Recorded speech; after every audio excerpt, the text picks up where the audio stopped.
Vamos a simplemente resumir. La vez pasada veíamos así a grandes rasgos que en el origen de todos los escritos de la Biblia o de la Sagrada Escritura hay pues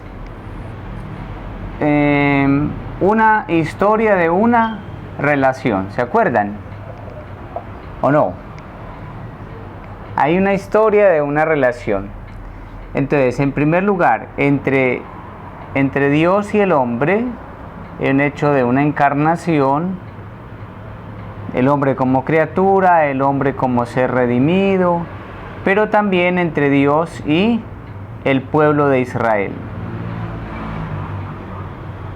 Esta doble relación entre Dios y el hombre y el pueblo como nación y el hombre como individuo, ¿cierto?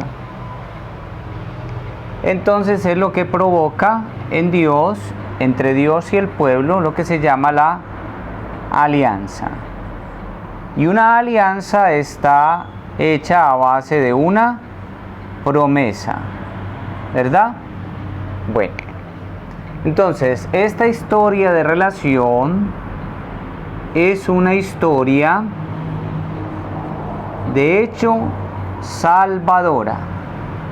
¿Por qué? Porque lo que pretende Dios con la alianza y la promesa que le hace al hombre es ¿qué? Salvarlo. ¿A quién? Al hombre. Entonces toda la historia con la que el hombre le responde a Dios y con la que Dios llama al hombre es una historia siempre tirando a la salvación. Entonces, y esa historia tiene hechos, tiene acontecimientos y tiene palabras, todos de carácter ¿qué? Salvador. Mientras se hable de relación entre Dios y el hombre, entre Dios y el pueblo, todos esos hechos tienen carácter salvador. Si quitamos a Dios, fíjense ustedes esto tan interesante, si quitamos a Dios como un elemento, perdónenme que utilice esa palabra, pero no es la más apropiada, ya esa historia no es ¿qué? ¿Por qué? Porque no hay quien conduzca a la salvación, solo Dios salva. Bien, pero supongamos que dejamos a Dios, sí, pero de esa relación sustraemos ¿a quién? Al hombre. ¿Ya? Tampoco sería una historia salvadora. ¿Por qué? Porque Dios no conduce un ente etéreo, informe, que se llama pueblo, sino está compuesto ¿por qué? Por hombres, por individuos. ¿Ven que no podemos sustraer a ninguno? ¿Y por qué? Tampoco. Eso no se puede hablar de simplemente historia, porque entonces, miren esto tan importante, ¿por qué de esta relación no se puede hablar, que está el hombre? No se puede hablar simplemente como una historia, porque entonces habría que preguntarse, ¿cuál es la diferencia entre una comunidad que se relaciona con Dios, hechos, acontecimientos y palabras de una comunidad, de un hombre que se relaciona con Dios, y de una comunidad o de un pueblo que no se relaciona con Dios? ¿Cuál sería la diferencia?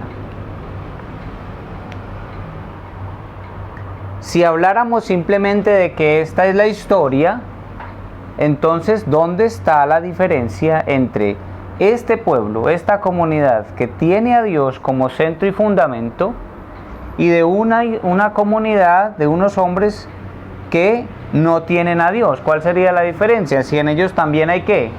Hechos, acontecimientos y palabras. ¿Ve? Por eso es que hay que caracterizarla como una historia ¿qué?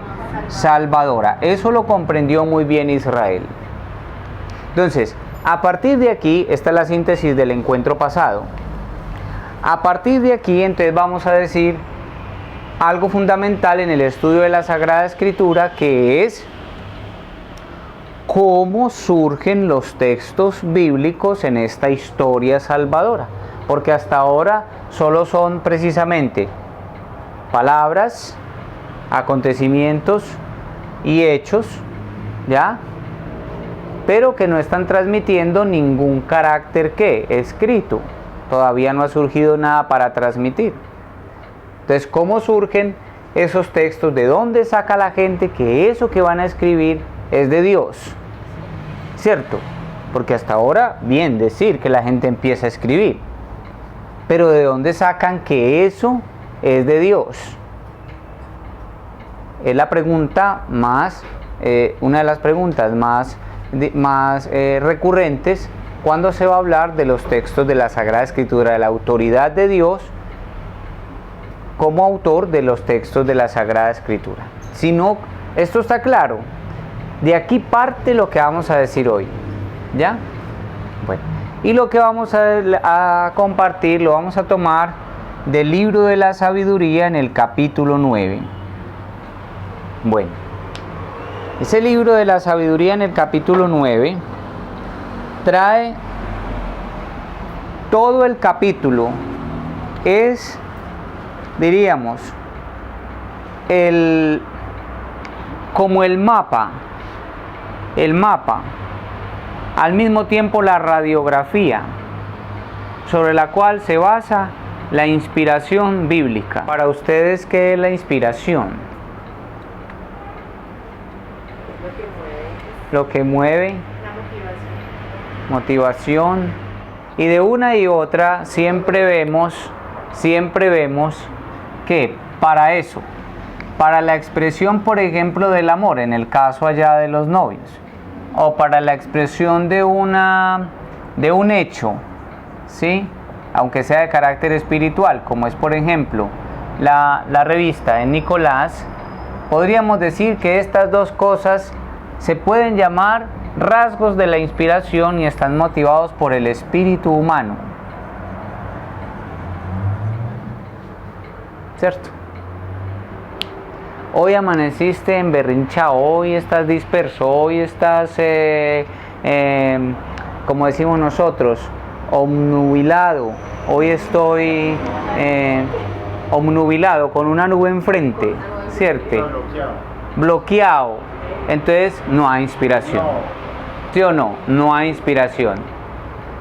Esta semana estoy con mucho trabajo, las cosas se enredaron, no sé qué, no pude tener como espacios para expresar, no hubo inspiración. Ven, de uno u otro modo, estos rasgos de la inspiración brotan precisamente del espíritu humano y dependen de él.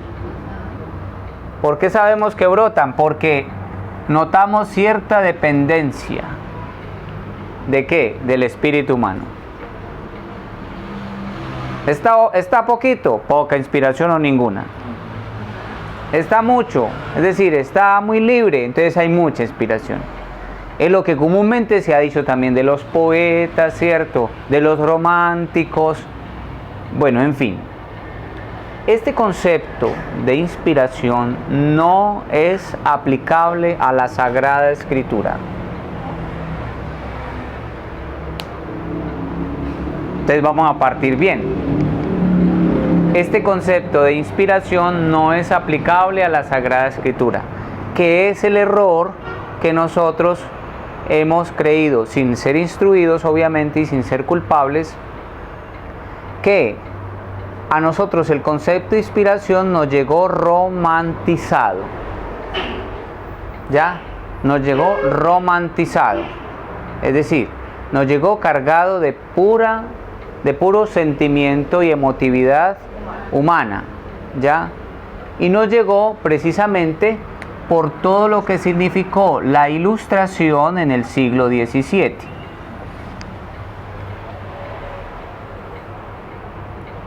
Entonces la Ilustración trató de ver, recuerden que la Ilustración fue un movimiento que pretendió centrar la atención ¿en quién? En el hombre.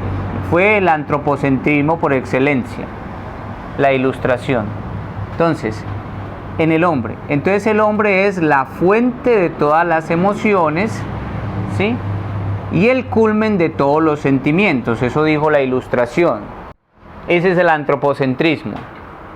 ¿Ya? De ahí esa famosa frase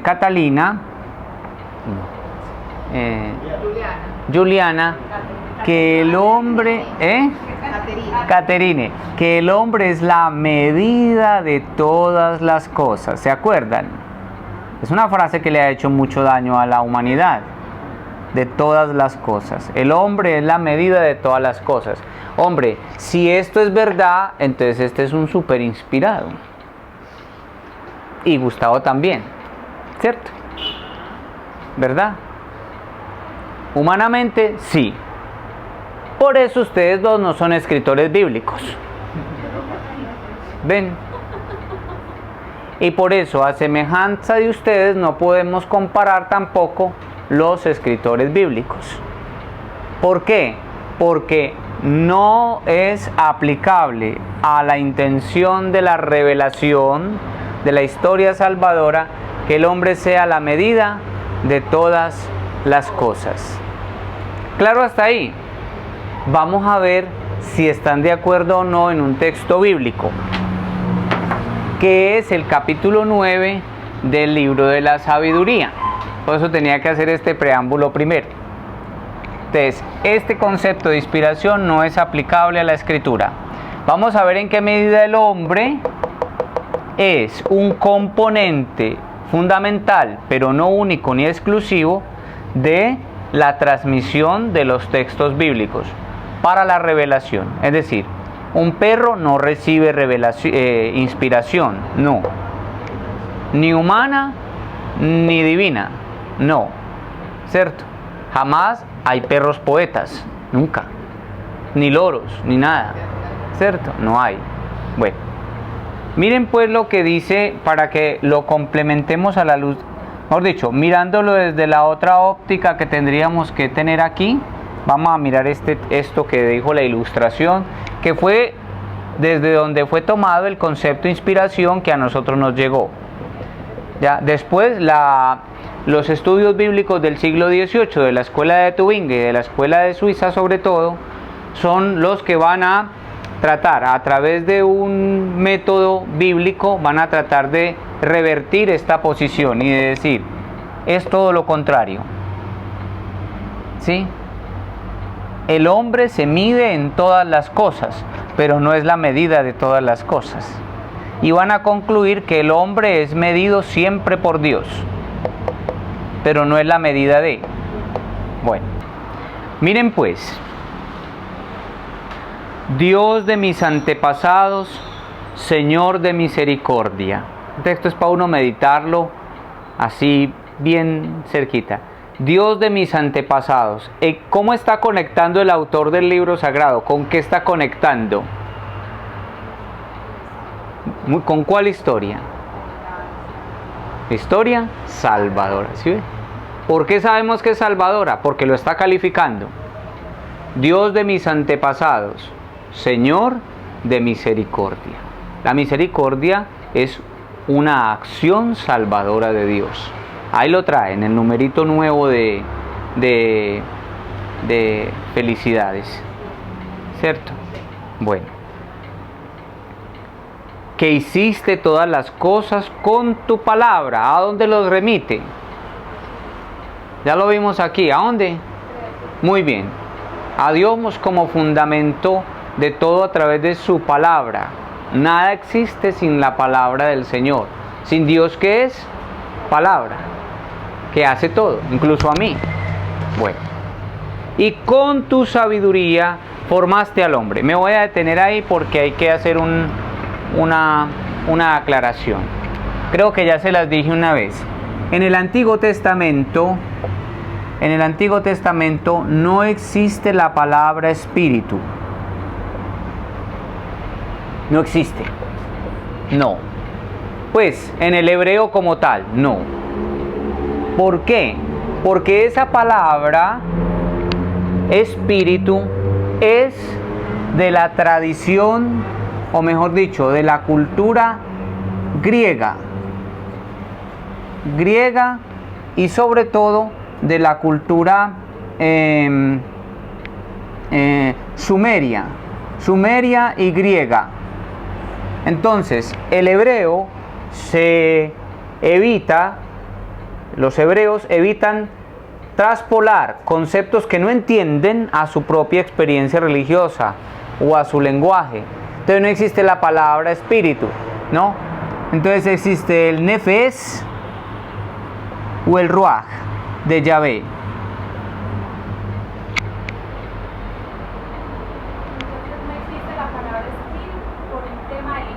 Por un tema de lenguaje, ¿por qué? Porque esto es una palabra más bien contemporánea en la Biblia. No usan esta palabra. La realidad que quiere comunicar, sí, pero la palabra como tal, no. Otro problema. No solamente semántico. ¿Por qué? Porque en el Nuevo Testamento confundieron el espíritu de los griegos, que es virtud. Estos temas todos dan para mucho. En los griegos el espíritu es virtud. El hombre es virtuoso en cuanto sea. Ojo con esto, para no ir al gimnasio Nicolás, ni usted ni yo. El hombre es virtuoso en cuanto tiene músculos corporales. ¿Ya? ¿Sí? ¿Ya? El hombre es virtuoso en cuanto tiene músculos, en cuanto sabe pensar, ¿sí? Y en cuanto sabe hablar. Son las tres grandes categorías de la virtud. Y es un hombre espiritual. ¿Dónde aparece Dios ahí? En ninguna parte. Ese es el concepto espíritu para los griegos, que fue el que vino a chocar en el Nuevo Testamento con el que predicaba Jesús. Mire, si nosotros leemos con la etimología griega de espíritu, virtud, Jesús no fue ni musculoso, ni fue un hombre de pensamiento, ni qué. Sí fue un hombre de palabra, sí, pero no fue un hombre ni de músculos ni de grandes conocimientos. Entonces no se aplica. Y ese fue el problema de Pablo. Pablo le tocó depurar, San Pablo le tocó depurar en su lenguaje lo que los judíos estaban entendiendo, confundiendo el espíritu griego. En la carta a los Corintios, sobre todo en la primera, él aclara eso. No es ese espíritu, no. Por eso ustedes creen que con la prostitución, la homosexualidad, las relaciones fornicarias y todo eso están alabando y agradando a Dios. ¿Por qué? Porque para la cultura griega eso es parte de las dimensiones espirituales del hombre. Pero ya saben por qué espirituales. Porque el cuerpo es una dimensión de la virtud. ¿Ven? Y virtud es espíritu en griego. Menudo problema. Pablo les dice, no, vamos a leerlo desde aquí, desde el nefes, desde el ruaj. Ya te va la palabra. Entonces, sí, de una vez. O sea que cuando ellos hablan de espíritu, ¿Cómo? cuando ellos hablan de espíritu, entonces, como lo que te decía ahorita, es un problema de cultura y de lenguaje, porque ellos lo enfocan, es el concepto al hombre y no a Dios. Todas las peleas y los contratiempos por los que los cristianos fueron perseguidos y matados fue por eso. Porque ellos se adentraron en la cultura de la realidad bíblica hebrea para hacer la propuesta de Cristo en contra de un montón de culturas que tenían otros conceptos. Por eso se tenían como que ofendían y iban contra natura de las comunidades y no nos sirven, esto nos van a cambiar todo. Claro. ¿Qué es lo que pasa en el cristianismo actual? Es decir, ¿por qué la persecución a la iglesia y el asedio a los católicos? Sobre todo en estas tierras tan peligrosas. Por eso ustedes nos confrontan contra un montón de principios que nosotros creemos buenos, pero no son buenos. Y el cristianismo los propone sencillamente así, como los propone Cristo, ya no más. Entonces, en el Antiguo Testamento la palabra espíritu no existe. Entonces, miren como ejemplo en la creación, un hálito de Dios, no, un aliento. Entonces es nefes, ruach. Nefes es aliento vital. Aliento vital o aire vital. Y ruach es el soplo de Yahvé. soplo de Yahvé, ¿ya? O viento de Yahvé. Por eso San Lucas, cuya fiesta celebramos hoy, cuando narra en el libro de los Hechos de los Apóstoles el descenso del Espíritu Santo sobre los apóstoles y la Virgen, utiliza esta figura: un viento recio. Inmediatamente el que en la cultura, y Lucas era griego, tengan en cuenta, o sea que Lucas era tendencioso a pensar en el Espíritu en términos de virtud. No, como él fue tocado por el Señor, él ya cambió el chip. Lucas ya tenía cambiado el chip, pero a Cristo. Entonces, lo predica desde aquí, desde esta categoría. Por eso en el descenso del Espíritu Santo en Pentecostés, él dice, un viento, ¿sí? Como que se apoderó, un viento recio, ¿ya? Quien fuera hebreo, conectaba inmediatamente con todo el Antiguo Testamento, creación, ¿cierto? El Espíritu en los profetas, ¿cierto? El hálito de Dios en los profetas, ¿no? El soplo de Yahvé, conectaba inmediatamente y no pensaba en qué, en términos de virtud. ¿Ya? Bueno, entonces, este nefes es también, y se resume en el Antiguo Testamento como la sabiduría de Dios. ¿Por qué? Porque, Gustavo, a nosotros también sabiduría nos llegó desde la Ilustración. La sabiduría nos llegó mediada por el intelecto. Como el hombre es la medida, ¿sí? Todo saber se asienta ¿dónde? En el intelecto, en el pensamiento del hombre. Entonces, para la Ilustración, que va a centrar al hombre la medida de todo, sabiduría es lo que el hombre es capaz de llegar a conocer. Entonces empieza otra vez la literatura de los estudios bíblicos del siglo XVIII, que es sobre todo de Tübingen y de Suiza y de Roma, cuando se empieza a redescubrir el concepto sabiduría. Liliana, empiezan a hacer redescubrir, no desde estas categorías occidentales racionalistas del siglo XVII, sino desde los componentes básicos del Antiguo Testamento, que es desde donde es escrito los textos bíblicos. O sea, es como descontaminar, me hago entender, de toda occidentalización, para poder ir a las raíces de la comprensión bíblica. A mí eso me parece genial, ¿sí? Esa fue pues la especialización que yo hice, y me pareció tan bonito porque fue como si a mí me quitaran, de verdad, se los confieso, es como si a uno, porque uno pensaba la Biblia así, y muy académicamente y todo eso. Cuando uno le quitan ese velo, esa nube que tiene delante, uno empieza automáticamente, como a mirar desde el principio todo tan distinto y conectando como una cosa con otra y con otra claridad. Eso es bonito. Entonces, en el Antiguo Testamento, ese nefes o ese ruaj de Yahvé es en definitiva la sabiduría de Dios, que es su acción, que es su ¿qué? Su espíritu. Cada vez que en el Antiguo Testamento ustedes lean la palabra sabiduría, refiéranla inmediatamente a la acción del Espíritu de Dios. Inmediatamente.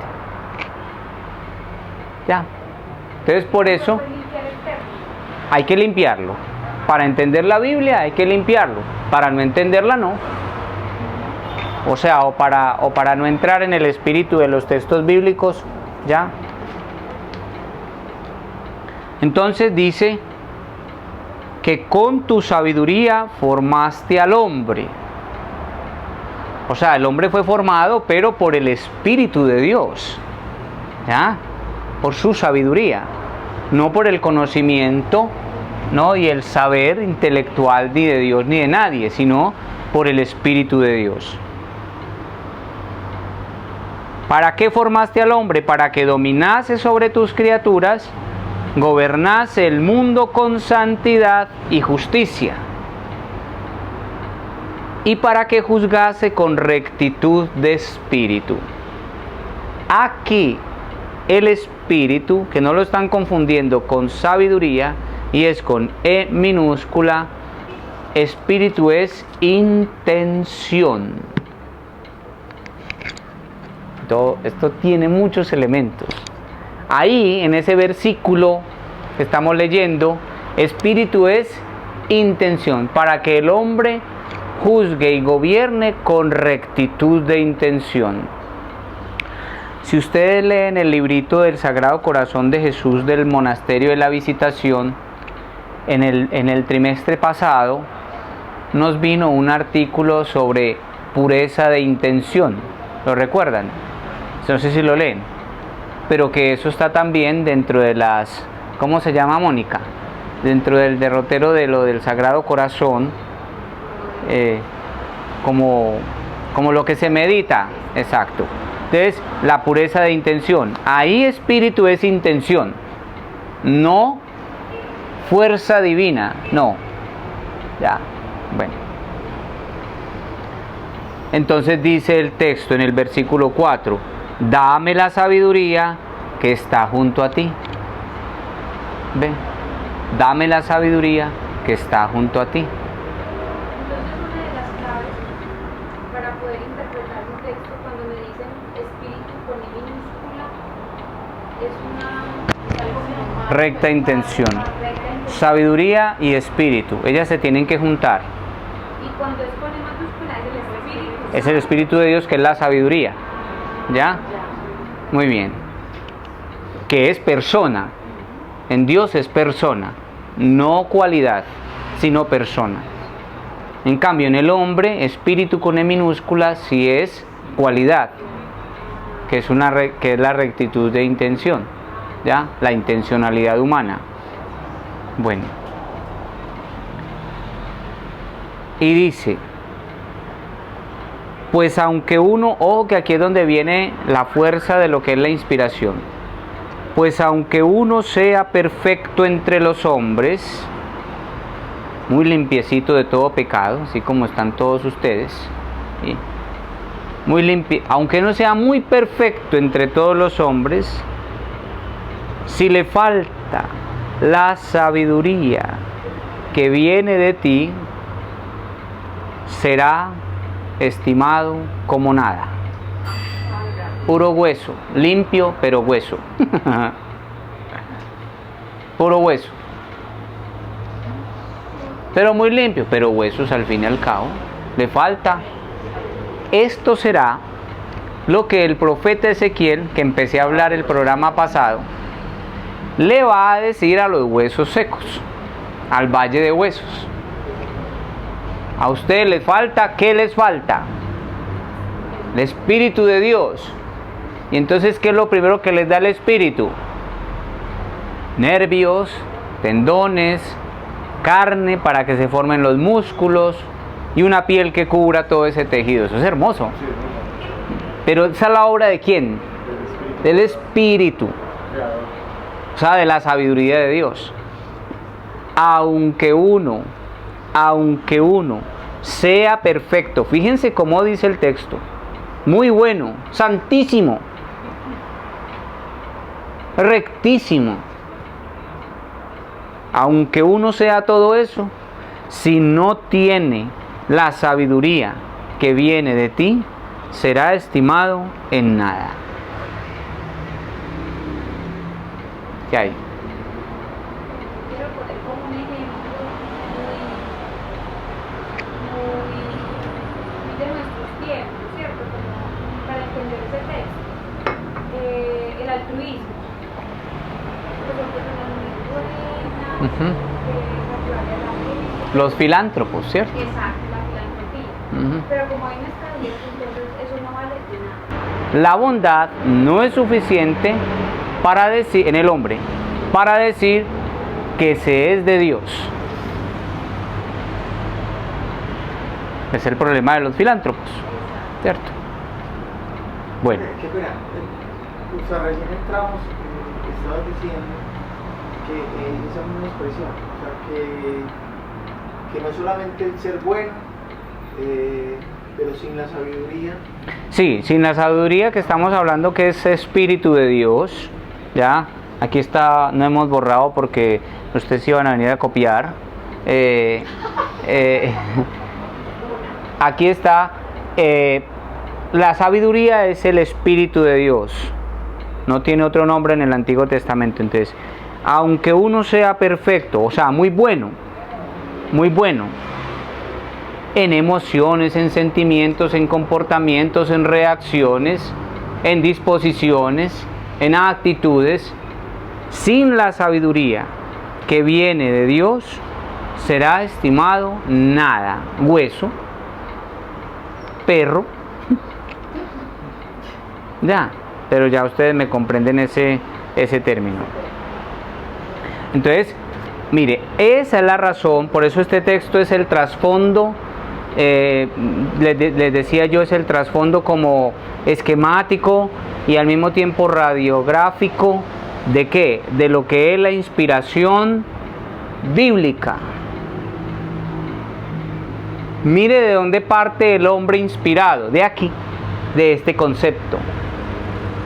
El hombre por sí solo, por muy bueno que sea, no es nadie, no es nada. Ese es el concepto que tienen los hebreos. Y los textos bíblicos hay que entenderlos desde el pensamiento de quien los escribe, un hebreo. Porque el otro problema es que nosotros entendemos los textos bíblicos no desde quien los escribió, sino desde quien los lee. Que es usted y yo, que somos occidentales. Por eso la interpretación falla. Porque hay que leerlos es desde la mentalidad del que escribe y no desde la mentalidad del que lee. Jorge, entonces no, estamos en la olla porque es que quién sabe la mentalidad. Sí, quién sabe la mentalidad de los quién sabe la mentalidad. Entonces, este cursito básico les va a ayudar a tener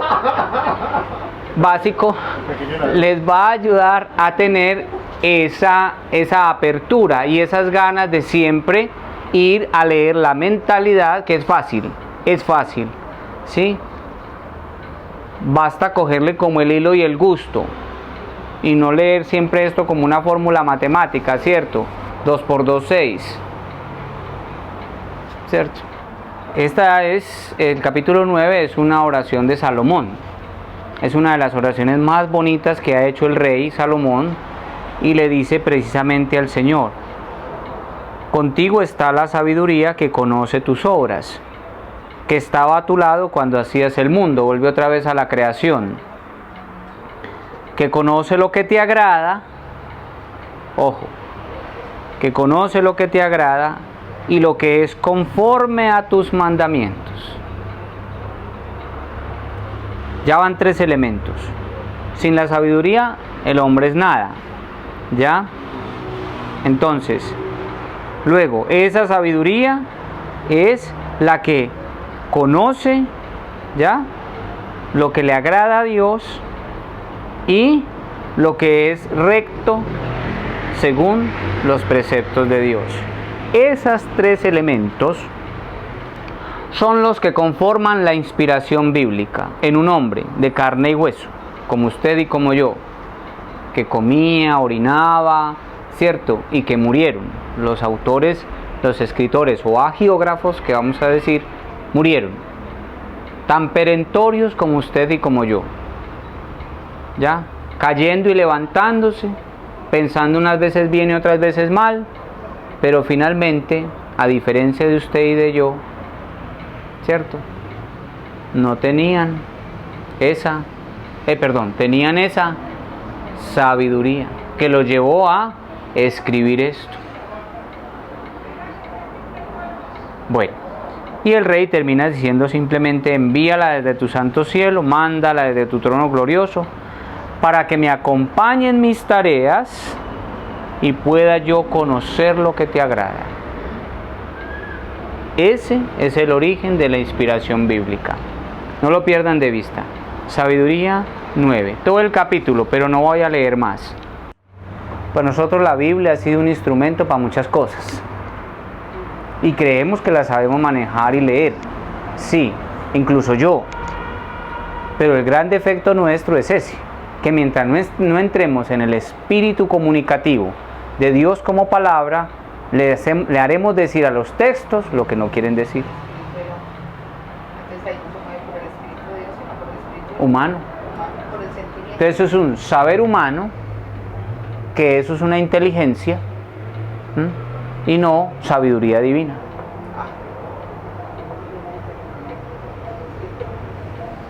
Ese es el problema de uno a quien le cree en las predicaciones. El problema es ese. ¿A quién le cree uno en las predicaciones? Vamos a ver entonces, partiendo de ahí, de Sabiduría 9, qué es la inspiración de los textos bíblicos. Vamos a tener como referente que esta inspiración va a tener dos componentes.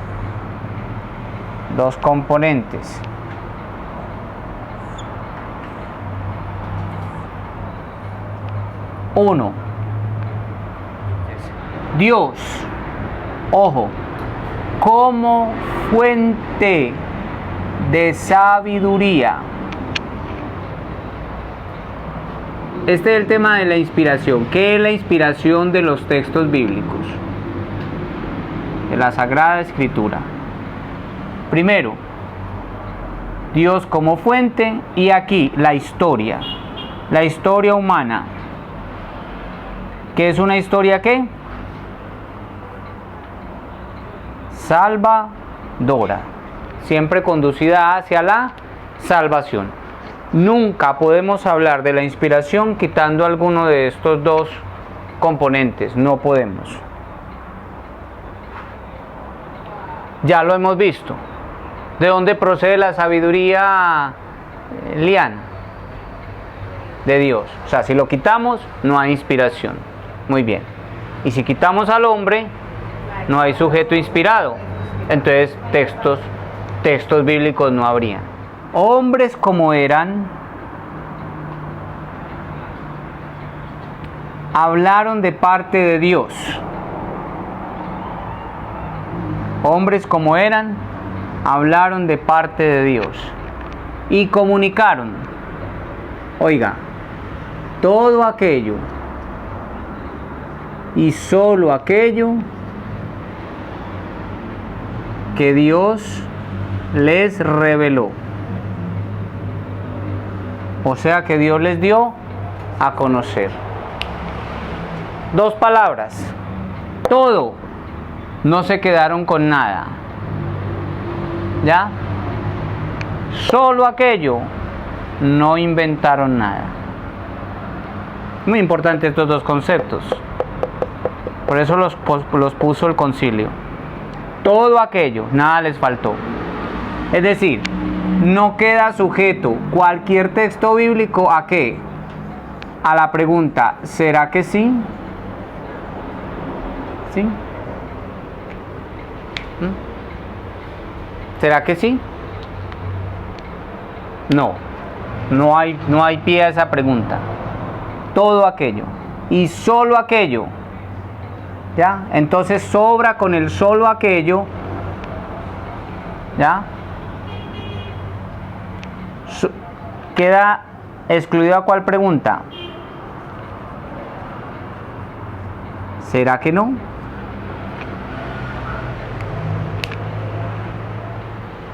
A mí me gusta mucho jugar con estas cosas de palabras.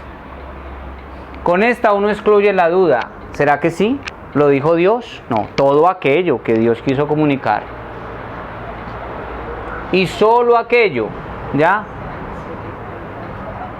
Solo aquello. Entonces excluimos el ¿será que no? ¿Será que no lo dijo Dios? No, sí lo dijo Dios. Entonces aquí es donde vamos entonces a empezar a explicar. Esto es lo que dice ese documento. Ahí lo quería que lo leyéramos pues, pero... Y esto, entonces, Dios es el autor. Y estos escritores sagrados, son sagrados en virtud de que la historia es que salvadora. Estos escritores sagrados se llaman agiógrafos. Así los vamos a encontrar. Agiógrafos, los que le dan forma, ¿sí? Los que le dan vida al comunicado de Dios. Bueno, entendamos desde el libro de la sabiduría que es la inspiración, ¿sí? Entonces, es una acción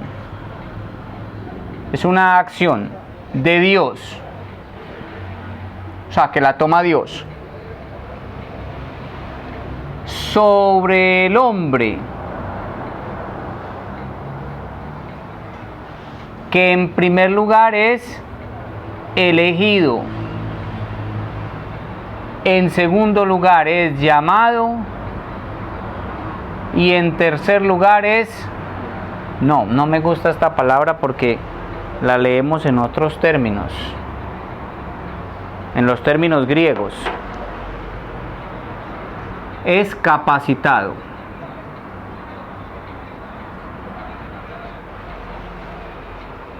¿Ya?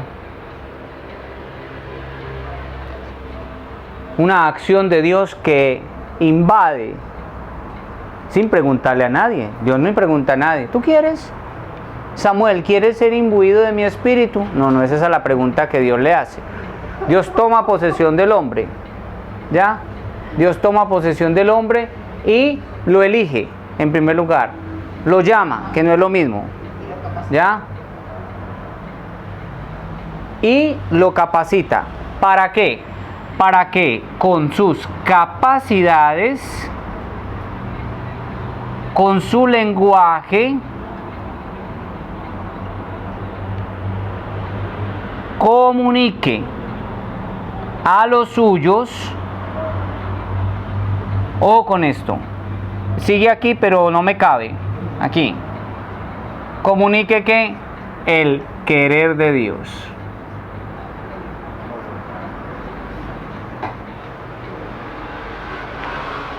Nunca ningún escritor agiógrafo sagrado tuvo o partió de la intencionalidad de empezar a comunicar cosas que él veía muy importantes. No, ese no es el punto de partida de los escritos.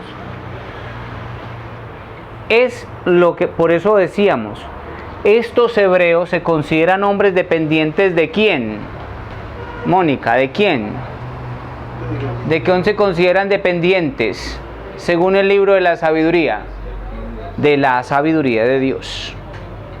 Y son nada, mire, y son nada, ¿por qué? Porque precisamente Dios es el que tiene que capacitarlos y el que les da a conocer lo que Él quiere y lo que Él comunica.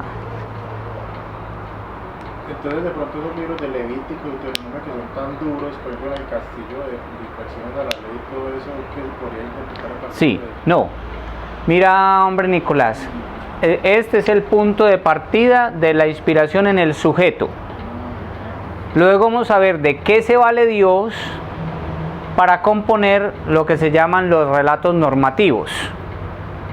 Porque los textos bíblicos surgen complementariamente en dos contextos. Uno, en el contexto de la inspiración propiamente dicha en la persona y en el contexto de la inspiración revelada en los hechos de la historia.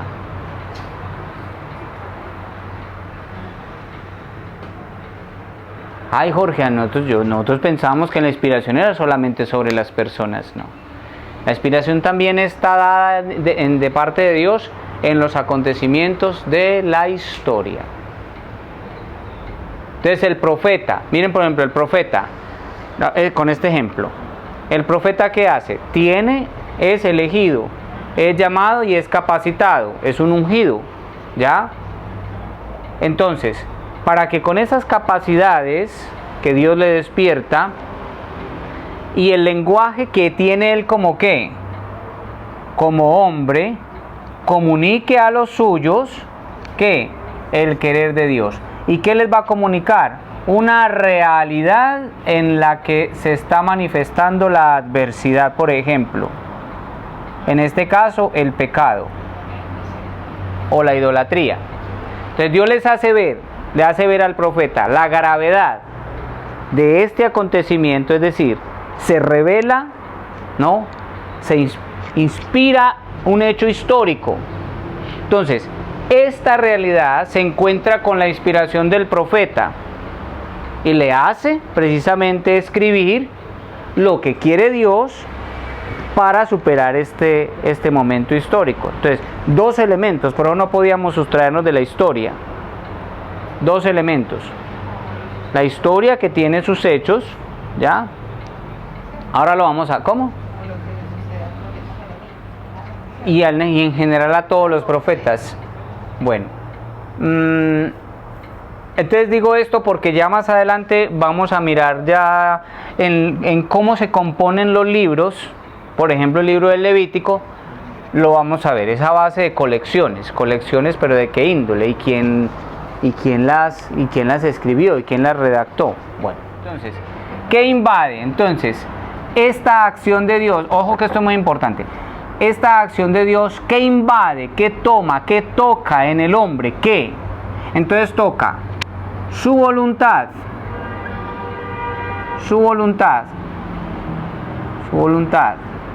ojo, su razón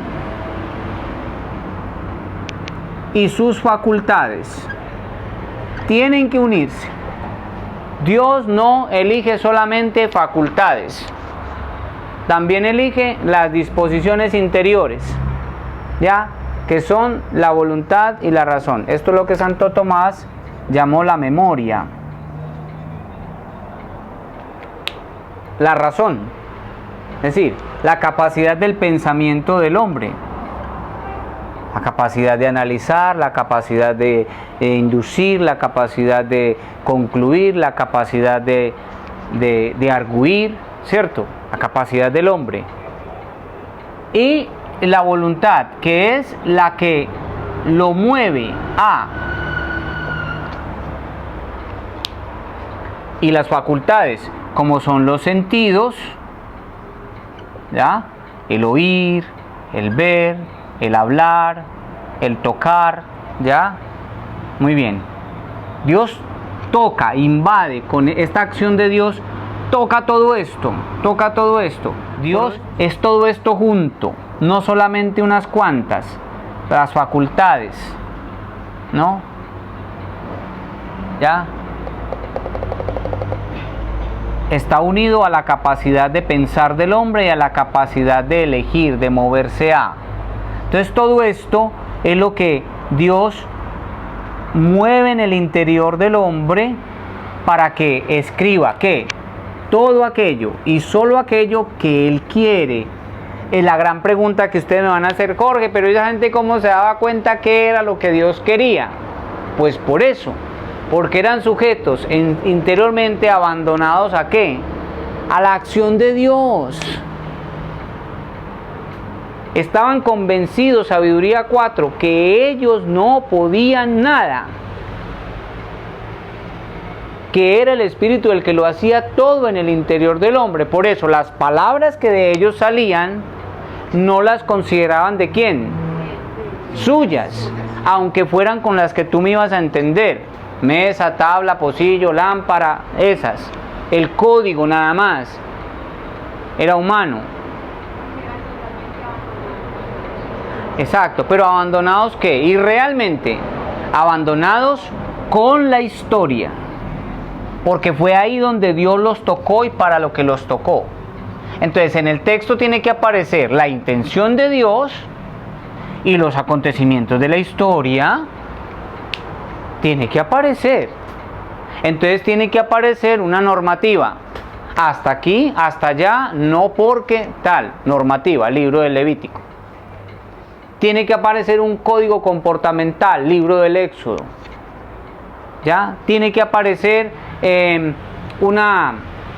una reorientación de la experiencia de la liberación, libro del Deuteronomio. Ve, o sea, los libros surgen en la medida en que el hombre se debe reconducir en la historia. ¿En cuál historia, Jimmy? En la historia humana. En la historia humana, que es una historia salvadora, porque la conduce Dios. Ven, entonces, los caracteres, el código del que se vale en Alejandra es el código humano, ¿ya? Entonces, claro, en el código humano interfieren todas las falencias del código humano. ¿Cuál es una falencia del código humano comunicativo? A ver. Así, la más común. La más común. Repetir. Por ejemplo, repetir. ¿Sí? Sí, esa es muy común. Callar. Omitir, por ejemplo. Exagerar, que no es mentir. ¿Ven? Entonces, en esas dimensiones del código comunicativo humano aparece toda lo que es la habilidad del agiógrafo. Él tiene que valerse de lo que él tiene. Él no puede hablar por signos porque no es mudo. ¿Ya? Ni por latidos porque no es perro. Vuelve y sale. Se tiene que comunicar con las facultades que mi Dios le dio. Y en los términos de esta historia en la que él vive. ¿Ya? Entonces es muy importante. ¿Por qué?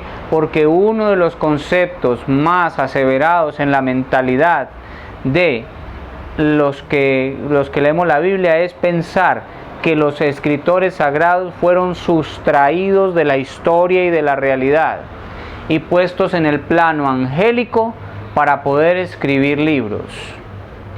Ya están viendo ustedes que no. Son tan reales como usted y como yo.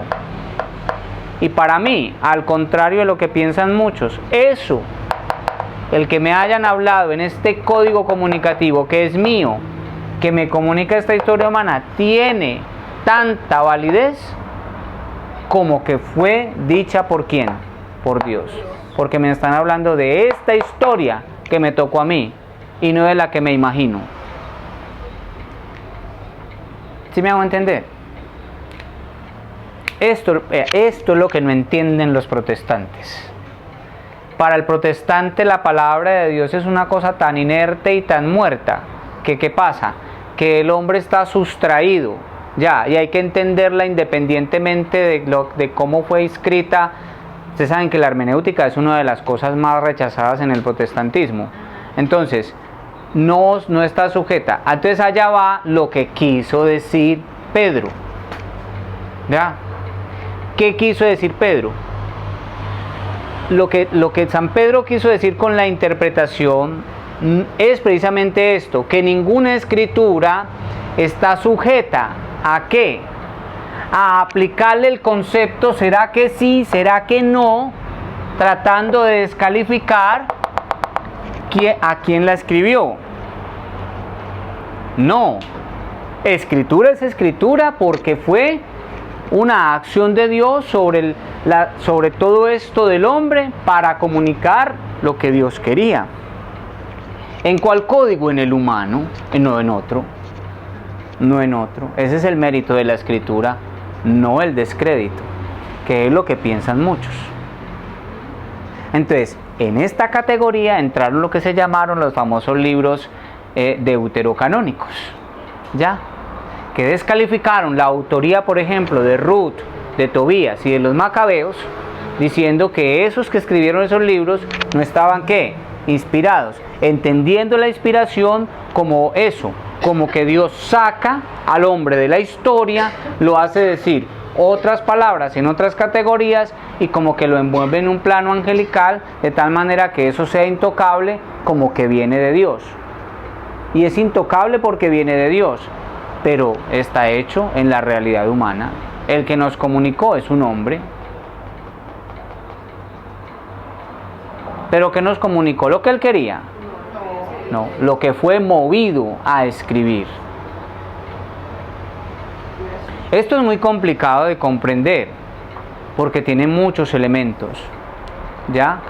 Entonces, si nosotros vemos que la inspiración, por eso miren que no parte de ese concepto que nosotros veíamos al principio, no. Miren que el hombre no es la medida de la inspiración. ¿Quién es? Dios. ¿Y el hombre qué es? Instrumento. Bueno, en todo texto bíblico, esto es lo que uno siempre... Ahora, perdón, yo me retraso. Lo que les voy a decir es algo que tendría que venir después de comprender muchas cosas en el estudio de los textos bíblicos. ¿Ya? Pero se los voy a adelantar para responder. ¿Ya? Entonces, hay una serie de elementos que nos ayudan a descubrir cuando hacemos una auténtica interpretación. Y esto es lo que hay en todo texto bíblico, hay que tratar de descubrir para hacer una buena y adecuada hermenéutica. Siempre, siempre. Pregúntese o trate de mirar estas cosas. Vea, en primer lugar, mire los elementos de la historia humana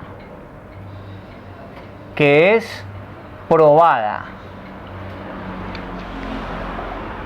Ese es el punto de partida. Usted se extraña porque no empezamos desde Dios.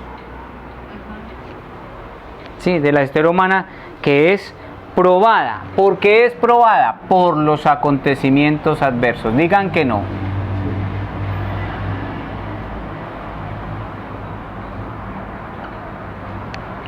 ¿Cuáles son los elementos de la historia humana que está siendo probada por los acontecimientos adversos? ¿Cuáles acontecimientos adversos? Esto es clave en todo texto bíblico. Por eso no nos hace decir otra cosa distinta. Esto es clave. 2. ¿Cuál es la respuesta humana? ¿Cuál es la respuesta humana? O sea, lo que nosotros llamamos las reacciones. ¿Sí? ¿A qué? Ante esa adversidad. Cuando yo les doy un retiro sobre el pecado, o sí, una charla sobre el pecado, ahí hablo yo mucho de esto, ¿cierto? De las situaciones límites del hombre. Entonces, ante la adversidad, el hombre tiene siempre tres alternativas. Una, rechazo, sumisión o aceptación. 3. Cualquier realidad adversa abre esas 3 posibilidades. Noviazgo dificultoso, rechazo, sumisión o aceptación. Bueno, yo no voy a hablar de la categoría moral de cada una porque la clase de hoy no es esa. Entonces, busque esto en el texto que usted está leyendo, busque esto. ¿Cuál es la reacción? Entonces, si ven por qué el texto tiene que tocar la vida personal y no se lee como una cosa del pasado, porque me empieza a situar a mí también frente a esos hombres o mujeres que están en ese texto. Bueno, tercero, ahora, ¿cuál es la experiencia de lo divino como respuesta? Es decir, ¿cómo sale Dios a eso, a ese acontecimiento? ¿Cómo aparece Dios ahí?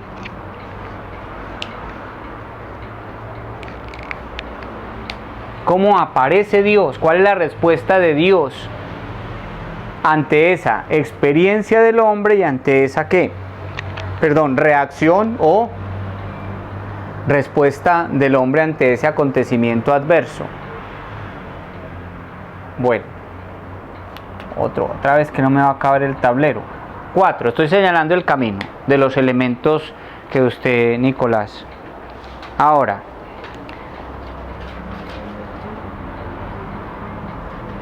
aparece entonces lo que es la exhortación, la recriminación, ¿cierto? ¿Cuáles son los otros? La ejemplarización, la corrección, ¿cierto? La iluminación. ¿Qué es todo esto? Esto es lo que nosotros decimos. ¿Cuál es la exhortación, la recriminación, la ejemplarización, la corrección o la iluminación querida por el autor?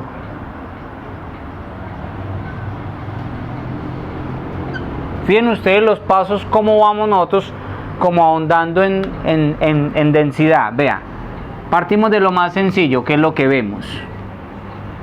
Seguimos por lo menos sencillo, cómo reaccionamos. Seguimos por lo menos sencillo, cómo descubrimos a Dios. ¿Ya?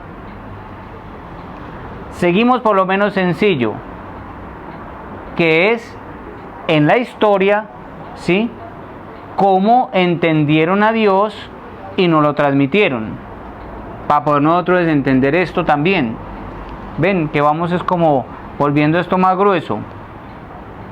¿Qué quiso el autor? Con una recriminación, con una exhortación, con una corrección o con una iluminación. ¿Cuál fue? ¿Cuál fue la iluminación requerida, por ejemplo, por Isaías en el capítulo 5? Eso es una iluminación. ¿Qué quiso Isaías? Sensibilizar a Israel diciéndole que era una viña muy querida, muy amada de Dios, que tenía que dejarse cuidar para que diera frutos buenos. Eso es una iluminación. ¿Ven? Por ejemplo. Entonces, ¿qué quiso el autor? Bueno, y seguimos de para abajo, pero en este caso es de para arriba. Elementos para interpretar bien, para no hacer decir al texto que es la pregunta correcta lo que no es. Porque eso es lo que el texto me está mostrando, todos estos elementos.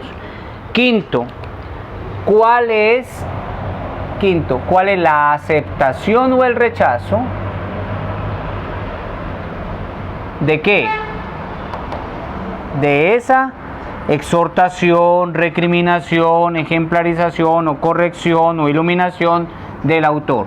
¿Cuál es en el hombre esa aceptación o ese rechazo? Les voy a poner un ejemplo.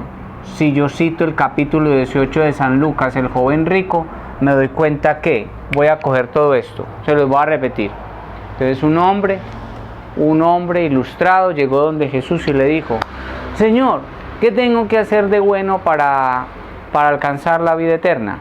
Entonces el Señor le dijo: hombre, ¿qué está escrito? Ya.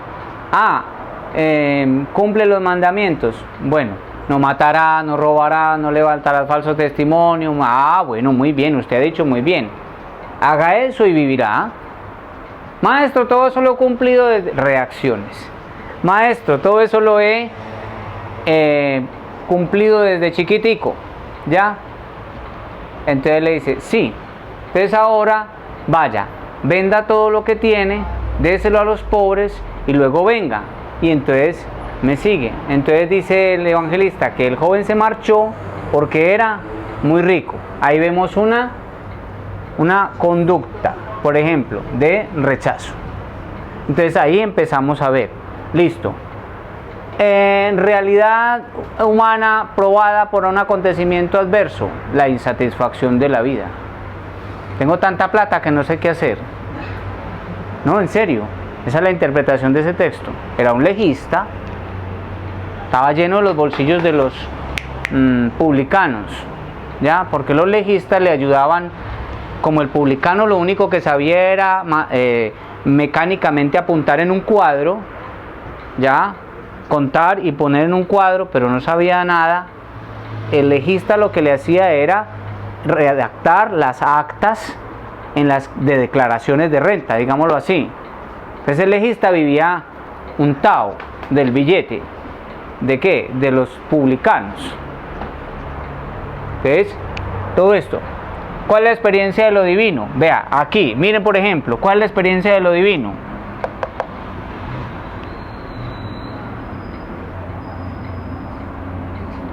Dios es felicidad. No es que la está buscando. ¿Él dónde la está buscando? ¿Qué está pidiendo? ¿Qué está pidiendo? ¿Qué es lo que quiere alcanzar? Reino, vida eterna, felicidad. ¿Ve? Él sabe que Dios la tiene. ¿Ven? Ahora, ¿cómo lo hace el autor bíblico? ¿Cómo lo hace? ¿Cuál es la intención requerida? ¿Una exhortación, una recriminación, una ejemplarización, una corrección o una iluminación? Y hay más. Lo que pasa es que esto es contenido. Yo esto lo tengo. Este es el derrotero. Hay más, ¿cierto? ¿Una qué? Una exhortación. ¿Ve? Listo. Ahora vamos a lo otro. Rechazo. ¿Está claro? Bien. Como tal el texto yo ya lo voy interpretando como es, no lo estoy haciendo decir lo que no es.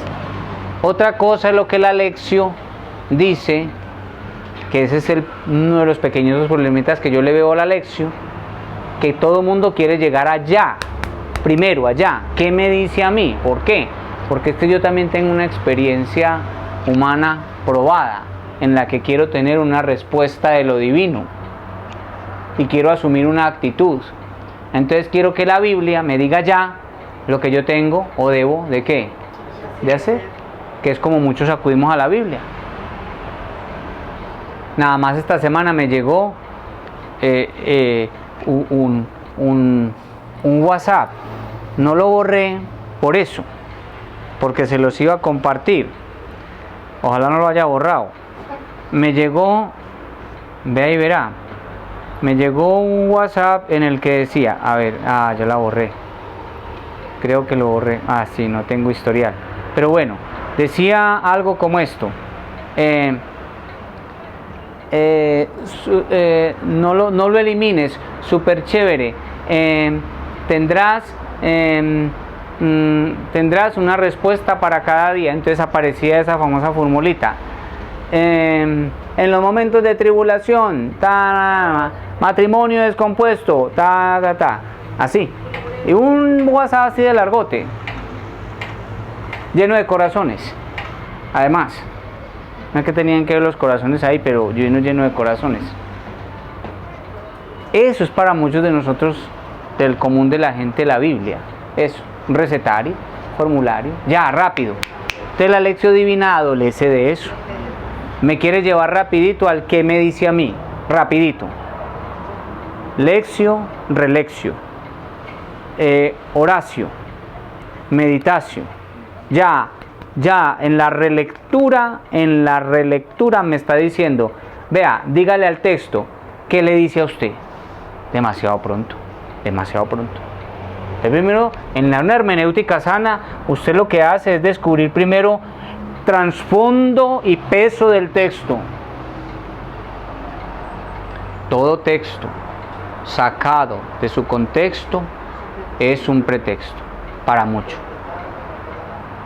Lo que le decía yo en el curso, no sé, me acuerdo si fue a ustedes o a otros esta semana, cuando nosotros estábamos tratando de estudiar la Biblia, uno siempre trata de decir, cuando van con los esposos a misa, cuando el padre está diciendo algo así, decir, eso es para usted, para mí no. ¿Ya? Se nota que le puso mucho cuidado a lo que dijo el padre. Por ejemplo, ve, la carga de lo que se dijo es para otros, no para mí.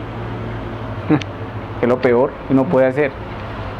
Bueno, y hay ese es el quinto, más o menos así a grandes rasgos los elementos por los cuales uno hace una hermenéutica. Esto es el texto en sí, que es a lo que se refería San Pedro, que ninguna escritura está sujeta a una hermenéutica. ¿Por qué? Porque de suyo ya tiene toda una carga que es inconfundible e irreemplazable. Nosotros no la podemos cambiar. Que María estuvo al pie de la cruz junto a Jesús, estuvo. Punto. El texto dice, ya. Ahora, ampliémoslo en el contexto, porque estuvo María. ¿Cierto? Eso ya es otra cosa. Eso es lo que quiere decir San Pedro en ese texto. No tanto que nadie pueda interpretar la escritura, eso nunca lo dice Pedro, sino que ninguna escritura está a merced de cualquier interpretación. Ese es el concepto que utiliza Pedro, de cualquier interpretación, pero sí de una interpretación sana. Y ahí por eso la importancia de la tradición de la iglesia unida con Escritura. Exactamente. Por eso después se van a leer con más calmita todo ese texto de la Dei Verbum, del número 1 al 25. Sé que están muy ocupados, pero cuando tengan tiempito, léansela, que esto nos va a ayudar a refrescar mucho del... Sí, tiene 25 números. Tiene 25 números. Sí. Son chiquitos. Lo que pasa es que cuando uno dice toda, entonces todo el mundo se imagina que es grande y psicológicamente de entrada se previene y dice, ay, no. Pero si yo les digo, léanse del 1 al 25, ustedes dicen, bueno, está bien, cortico. Terminan leyéndosela toda, ¿cierto? Eso es como una cosita pedagógica que uno usa, ¿cierto? Bueno, dejamos hasta ahí entonces, sí.